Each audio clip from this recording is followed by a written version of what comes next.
Alright guys, Scrappy again today. Hope you're doing well and enjoying your day so far. Usual suspect 2 in the Rostermania saga is potentially back in action again with iLLeY finally breaking his radio silence on social media over the last couple of months. Making a return to socials potentially implies a return to the CDL is happening relatively soon. Where could that potentially be, and could it be with Mr. Matthew FormaL Piper? Again, further discussion with FormaL that yes, a consideration of a return to Call of Duty is on the cards, but there is one key reason that might be holding him back. Very much intrigued to your thoughts in the comments below. Hit the like button if you enjoy. Subscribe if you're new as always, I would greatly appreciate it. Couple of quick things to mention, of course, on Seattle Surge, bit of content they were putting together here. Which of these 4 players will they keep for next season? Because they started the year with iLLeY. I don't think they're going to be bringing iLLeY back, to be honest, right? Like, whatever happened there behind the scenes, I don't imagine that, Rambo, assuming he stays as the coach GM, is really willing to go through that whole saga again, but honestly, who knows? But after this season, if Surge, because Surge apparently went to the World Championship, were a better team than they got credit for, not really got credit for, but they just didn't perform at the level that they apparently have been doing in practice. So, at least against other teams were basically saying, yeah, these guys were frying, we're surprised they got top 8. So they might turn up to the World Cup and do really well, but if they don't, obviously they've got to make some sort of move. They might need to make some sort of move anyway, and also some of these guys might be targeted elsewhere. You know, what if somebody wants 04? What if somebody like Thieves wants to try and bring aBeZy into their team? Maybe that's a possibility, but we know Surge's history on buyouts. They don't tend to take them regardless of how much money might potentially be offered. This I thought was kind of interesting, right? So some of the, the basketball players over at the Olympics, they've been getting the chance to play Black Ops 6 early. So here's Anthony Edwards, and I think there was another couple of ones going around as well. So yeah, just grinding out some Black Ops 6. Pretty interesting to see that these guys are getting the early opportunity, but like the understanding is that Black Ops 6 has been pretty ready for some time and is likely going to be pretty good when we get to play it. This I thought was kind of cool. So yeah, some sort of nade shot stream that he's running up from the golf course, but straight up stealing content from Mr. Benjay Razim. This was another crazy clip though from, well, recent Stay Attached podcast episodes with, of course, Attach and Karma. So Karma comes on and talks a little bit about what actually happened back in Cold War. So he retired in Modern Warfare 19, right, 2020, hated the game for good reason, was fed up of online cheese. And the question was, could he have come back the next season? So iLLeY, who was obviously on the Subliners at that time, going into the new season after what happened, went to 4 versus 4, iLLeY was dropped off the Dallas Empire, ends up on the Subliners. HyDra was then coming in as the big upcoming superstar, really. Okay, and HyDra was very good at Cold War. Wasn't his best game. The next year he was even better. The year after that he was even better. This year, I think I'd argue, wasn't too dissimilar to last year's HyDra, to be fair, but he's obviously been unbelievable since he came in. Karma, though, like, iLLeY was really down to bring Karma into that team, and Karma says in hindsight, you know what?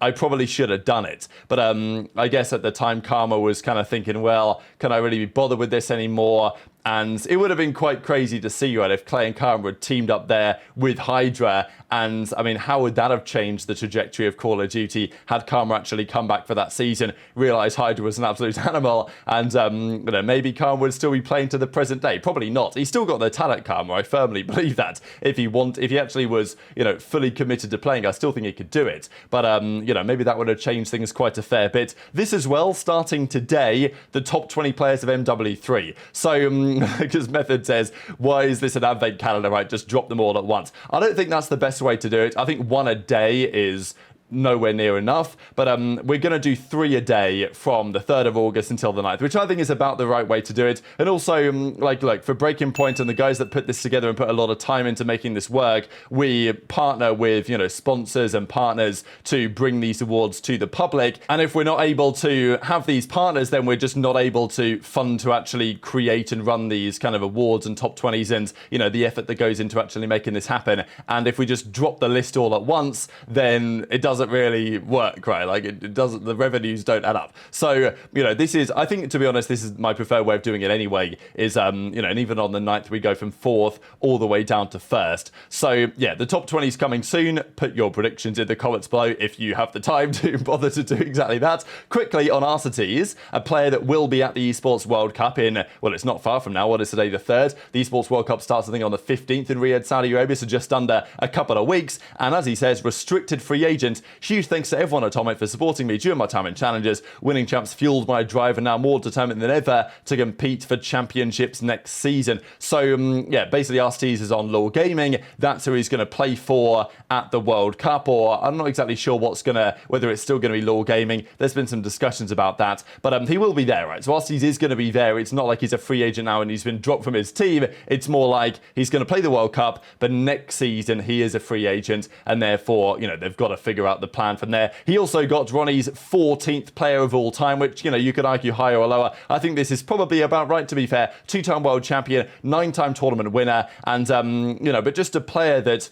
it looks like, given the way he started his career back in Infinite Warfare, winning on a United, getting involved in the Huntsman, obviously doing pretty well that season as well, then joining FaZe and winning everything. Like, the feeling was, wow, Nastie is going to go down, like he's going to be right up there, one of the best ever. But, right now he's 14th, and arguably he's only going to be falling down the list. But who knows about next season, whether there's a possibility that he could get back in the league again, because, well, his boy from the start of this season, iLLeY, seems to be doing that. 13th place goes to Slasher. Again, I think this is about right. You can argue it a number of ways. People are going to debate Octane versus Slasher. I think that's always been the big one. Slasher always had the edge when he was a world champion and Octane wasn't, but now Octane's won the world championship. I think you can debate it either way. Who's been better at certain games? Who's been, just more effective and impactful? Generally, I've lent Slasher's way in this discussion most of the time, but I do think it's very marginal between the two. So Octane was actually 15th in this list. Nastie's is 14th, Slasher's 13th, and then, we continue on, I suppose, tomorrow and beyond. But let's talk about this iLLeY situation, right? Because here we go. It's iLLeY and he's back on the timeline. So he's not put anything on his social media on Twitter for a long time. But here he is yesterday. So this obviously was from this season. But then he posts this image right here. So, it's your boy. So it's funny, actually. Like, every post that he makes is him suited up to some degree. And I actually love this suit. I think it's beautiful, like dark burgundy. I think it works real nice. The fit is clean, no doubt about it. But, so usually iLLeY posts, have a look at this, for example, was the last one that he did. So,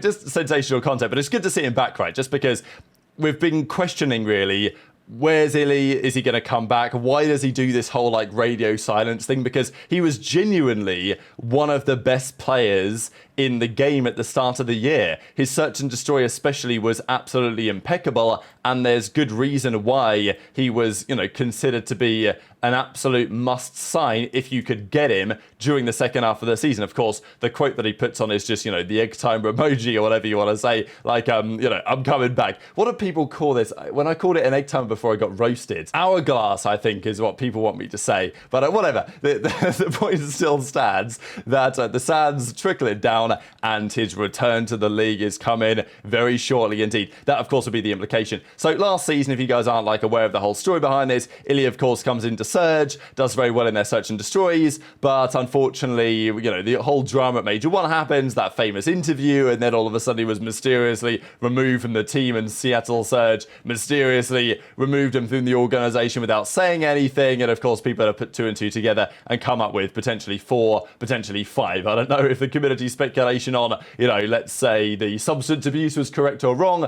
but, hopefully he's all okay now. I believe he probably went back home to Brampton, nearby Toronto, I think where he's originally from, and obviously, I imagine recovered well. It seems like he's good to go again, which hopefully is the case. Hopefully Surge got in the support that he needed, and now he's ready to attack the new year yet again. It's just tough for iLLeY, right? Because for the last couple of seasons now, despite the player that he is and the world champion that he is, he's not even been able to finish out the seasons, right? The thumb injury and then whatever happened the most recent season. But iLLeY should still be on the radar, right? Like, if you're a CDL team, even though there might be some questions, some concerns, some worries about signing iLLeY, you've got to think that he's up there in the conversation for many of these teams, right? So hopefully it works out for him. I guess we'll see in due course where he might potentially end up, right? But, yeah, which team would you look at if you were looking at iLLeY? Because OpTic obviously aren't getting him. FaZe, I don't think they're getting him. I mean, there's maybe even a weird argument to say that FaZe could consider iLLeY, actually. But given the fact that iLLeY was even way back in the day on that E-United Cadets roster with Simp and Cellium and stuff like that. So maybe there's something in that, but you know, I kind of doubt it. I don't think New York Subliners would see him as the right fit. I don't think Toronto would see him as the right fit. And then any other team is possible, probably with the exception of Surge. And then iLLeY probably doesn't really want to go to a team like Vegas. So you're looking at teams like, you know, Thieves and stuff like that. I think Thieves are actually a really interesting destination roster this season because Ghosty's such a good player and such a great prospect, and then every other CDL team, except maybe Boston possibly, is in the position of being like, well, they're not going to win. You know, like you're looking at most of the league and you're saying, well, do I really want to go there? What are their chances to actually win? Thieves, I think, could put together a potential championship winning roster. Boston still have the money to do it. So if you're iLLeY, those are the targets, unless you can somehow get yourself on FaZe, which would be an incredible finesse, I'm not going to lie, if you actually pulled that off. The other thing I wanted to mention here for you guys real quick is this from FormaL, discussing actually the, well, state of Call of Duty in general, really the aim assist as it was, because back in Infinite Warfare was probably the weakest aim assist that I really ever remember in COD. It was actually the most difficult game to shoot in for like a long time. You had to be really pretty skilled to cross map someone even with like an NV4 or something which shot absolute laser beams. And FormaL obviously plays Halo, where sure, you can definitely hit your shots in Halo, but actually hitting shots is a skill gap, right? It's not just like everyone shoots the same, and not everyone shoots the same in COD. I do think there's a bit of a misconception about that. Some guys definitely shoot straighter than others, but the skill gap isn't as big as it potentially could or should be. And that's what FormaL's saying here, really, is that the aim assist nowadays is a bit too strong. It's one of the reasons why he's not really so keen to return in terms of the skill gap that he thinks he would have if he was playing an older game. Did you just see that? That's one of the straightest shooters of all time, Scum. You guys see that? Between Scump and Karma, you knock out 3 of the LG members. You guys see that? Where Karma is standing right now, this is such a pivotal position on the map for either side. Tell me why, Matt. Yeah, I mean, you control this. You guys see that? The aim assist? You see how much different it is? Into their own base, trying to come through. They bring the and it might not be rocket. This is losers finals a chance. Everyone's going hard as everyone's locked. Counter back. There's yesterday. No lead is safe, as you saw. I think once a lifetime type of game for the most part, but look at this. Still, this is Octane. This is Octane, one of the best shooters of all time, right? Look at his shots. I think once a lifetime type of game for the most part, but still. Do you guys not see what I'm saying? Insane swings that can happen. You guys not see what I'm saying? Well, look, an uplink in general. I mean, give yourself make a play. 5-2, OpTic Gaming. They are 5 minutes away. There's no aim assist, bro. LG and that's just a random part of the game. Ever since Warzone's been introduced, fucking aim assist, the dynamic aim assist, all the extra shit has drastically changed multiplayer COD. Drastically. That is one thing that turns me off about actually returning to COD and going hard as fuck. It's crazy, man. While putting a streak into this as well. They now have one. Do you guys see this? Something like a money hill when we get towards Cathedral. Do you guys see this? This is the GOAT of COD. This is the Call of Duty GOAT. Do you guys see this? Like a money hill when we get towards Cathedral. Only a 40-second map, and you start getting a little bit more out of your power slayers and Octane and Slack. This is a very. Do you guys see what I'm talking about? Just got a big kill the aim assist is so much different nowadays, bro. No one's shooting like that in the CDL. Not a single person is shooting like that in the CDL. So very much intrigued to your thoughts on all this stuff in the comment section below. Hit the like button if you enjoyed. Subscribe if you're new. Take care, and I'll see you next time.